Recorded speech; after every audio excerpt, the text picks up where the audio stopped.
Welcome back to Don's Life. Welcome to the channel. Thanks for joining today. You know, I started a project on my C8. I'm installing this Illuminated custom switch for an auxiliary accessory on my Corvette C8. Then I decided, you know what, I better just grab the camera, show you guys exactly where I installed this, because there's probably some jorts wearing Corvette fans that would like to know. Let's go.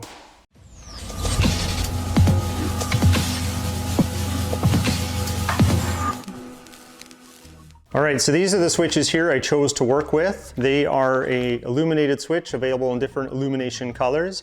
I had to order a 5-pack, but let me just show you exactly how it works, and then I will show you how I installed it in the Corvette. So this is what one of the switches looks like. You can see there's a little button you depress. When you put it in, it will illuminate. I'll demonstrate that in a second. Then we have 4 leads coming off. It's actually pretty easy to wire up. You can wire it up that the illuminated ring is on all the time, or you can wire it up so the illumination only comes on when the switch is on, which is what I chose to do. So I bought a 5-pack of these because for the price it was nice to have just the extras in case I ever need to use them. So I've got an extra one set up here on a battery to demonstrate how I wired it up.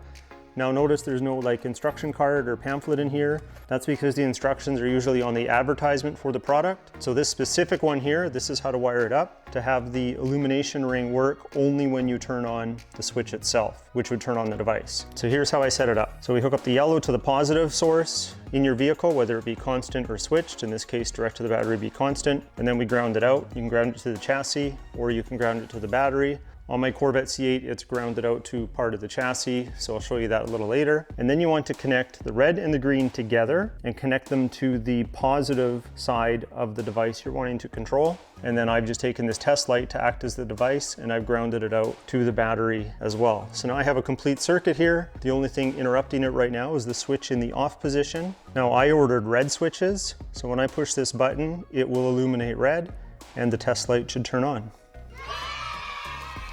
Lights on, and there is the red. Turn it off, and the light's off. So easy to wire up. Now let me show you exactly what I've done on the C8. Now I put a lot of thought into where I was gonna put a switch on this vehicle, and let me tell you, it wasn't easy. I think I found the right spot. I like the spot. I wanted it to be clean. I also wanted to consider that if I ever sell the vehicle, where I put this switch is not a detractor to the future owner. So let me show you. Now in a previous video, I installed this underglow because I attend a lot of car shows. I do a lot of photography. I do these vlogs. So if you want to see how to install the underglow or how I did it, I'll link the video up here. Definitely check that out. But in that video, I had only used the cigarette lighter adapter to hook this up as a temporary measure until I hardwired it in. So this switch brings us to the hardwiring phase. So where is that switch, you ask? It happens to be right there. Sneaky devil. Look how clean that is. It's off. It's on. It's so simple.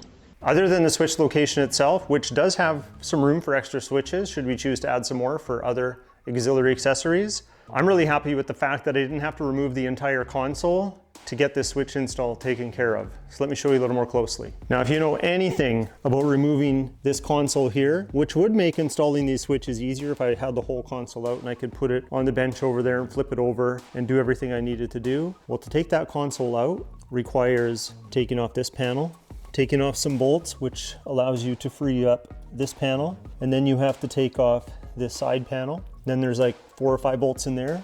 You also have to take off this panel. You have to take off the panel there. And then on the other side, you have to take off a bunch of panels and a bunch of bolts. And then a few harnesses off of the bottom of here. Like as I'm just talking through it, you can see that it's probably more than you'd be willing to tackle. So that's why I chose to put the switch here, because I can get access in behind where the switch is without having to take all of the console off. The first thing I had to do was I just had to remove this top piece here. There are a couple tabs that hold it into the waterfall section that goes here. And then once this is out, you can pop the waterfall section out, undo this clip for the phone charger, and there's a clip up here for the speaker. Once this is out, then you're able to take off the side trim piece on the other side. Let me just shut this off and then I'll show you. So this side piece is actually really easy to take off. You just start at the front and pull away, and then these clips will release.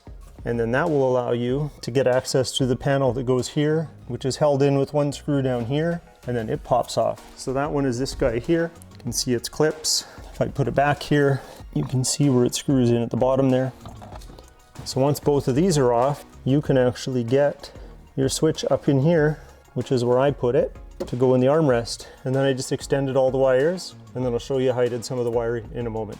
Now I did have a bit of a cheat or a helper. I had this borescope, which allowed me to see where I was going to install that switch because I would have to drill a hole. I didn't want to drill into anything. Well, this borescope allowed me to see if I was going to have enough space to do so. You can reach your fingers in there, which is what I had to do to tighten up the retaining nut on the back of the switch. Not the easiest thing to do, but yes, it is possible, and I did not have to do any of these bolts or take anything apart on the other side. What's apart right now is all I needed to take apart. But let me show you firsthand by putting the borescope back there to show you what it looks like.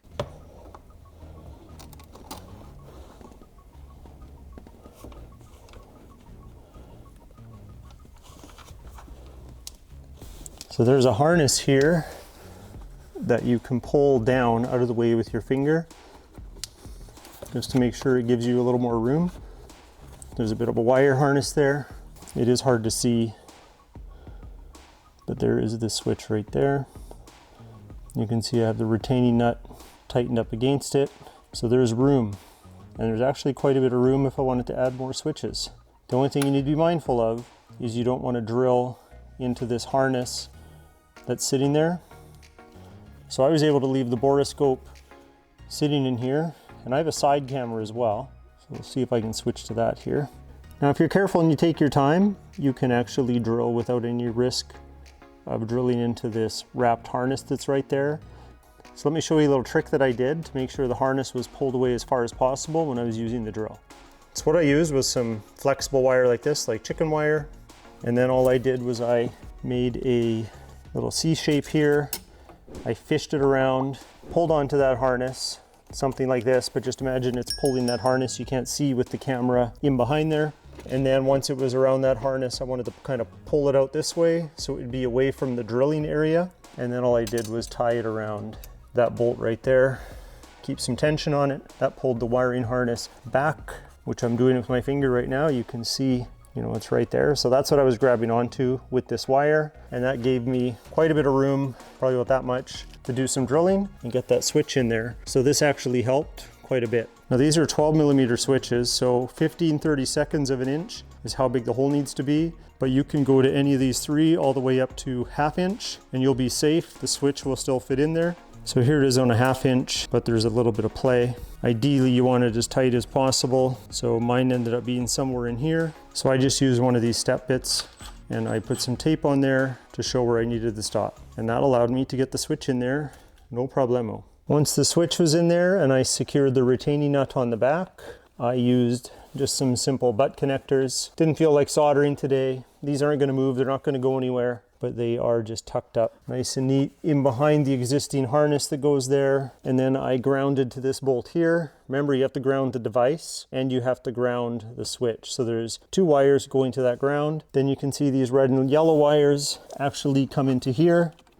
This is the positive and negative from the underglow. You can see I split it here. One wire goes to that ground I was telling you about, and the red goes to this connector here, which happens to be the red wire that goes all the way back to the switch. So that leaves us with a fuse tap. So I tapped the first spot right here in the fuse box. It is a live spot that is unused. There's no fuse in there when you buy this car. So I added a fuse like that. And now I have constant power to that switch. You could find a different switch and use a fuse tap like this. So you could draw power from a switched circuit. That way there's no chance you'll ever kill the battery, because when the vehicle's off, then the switch wouldn't get any power. But I chose to do this for now. I could always change it up, and then we can throw the cover back on there and tuck these wires in here. And then everything works as I've shown you so far. Now, I will show you me putting all these panels back together, so that will give you an idea of how to disassemble everything that you see here. So if you want to do this mod again, this is me putting the interior back together in reverse order. So I'm putting on the glove box first, but that was actually what I took off last. So just follow along, play back in your mind the other way, and you can take everything I've taken apart the same way. So these little hinge hooks hook on in these 4 spots right there. So that's the first thing we got to do. And then there is a little shock or a strut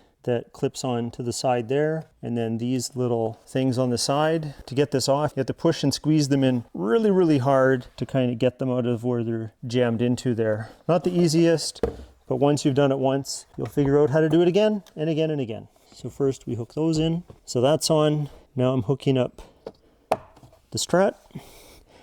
Then it's just a matter of clipping it back together. So that works. Now we'll put this panel on. Okay, this one's pretty easy. You've got these 4 clips, and then you'll have to put this 10mm bolt back in. You have to have the glove box open. At least I found it was easier for me that way. It'll kind of slide in like that.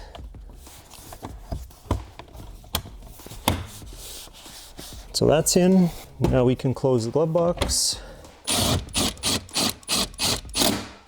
Okay, so we have, for this side trim piece here, we have 1, 2, 3, 4, 5, 6, 7, 8 clips that we need to push in. It's really easy to see where all those spots are along the way. But in this case, to put it back, you go the back first, work your way to the front. But when you take it off, you pull the front first and work your way to the back. So this is the only tricky spot right here because you don't want to scratch the armrest, but you want to try and get this down here, just a soft little bend. And then this is where the first clip goes in like that. And then I just line up all the clips. That one's in, that one's in. So easy. That's it, they're done. So this is the waterfall piece. I got to plug in the charger on the back here. So this is going to make it a little harder to see because the wire is really not that long. But that's got to go back in there and then close the red tab. To take it off, you open the red tab and you push this button here and pull it out. So that's closed and locked in and secure. You can see there's 4 clips here. 1, 2, 3, 4. But before we push that in, we have to hook up the speaker. Now this does come off all the way, but as I started to take mine off, it started to pull the panel underneath it out as well. So I decided not to wrestle with it anymore, but I could take a screwdriver in there and I could pry the tabs out and get it off, but I was able to do it without taking it off. We'll plug in the speaker first. There we go. And then this is the lock. So that's the lock right there. But now it's all locked up and secure. So we are going to get the waterfall lined up, just like that, and we'll push it in. So that's back in, and then this goes in.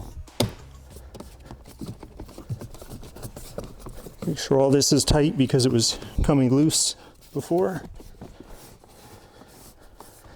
That's it. It's together. And look, I haven't taken this off yet. You know what? I'm going to leave it there. You got me excited. Well, I am pretty happy overall. The switch is in the on position. I can still turn it on and off with this remote here, but the switch is going to draw some power as well.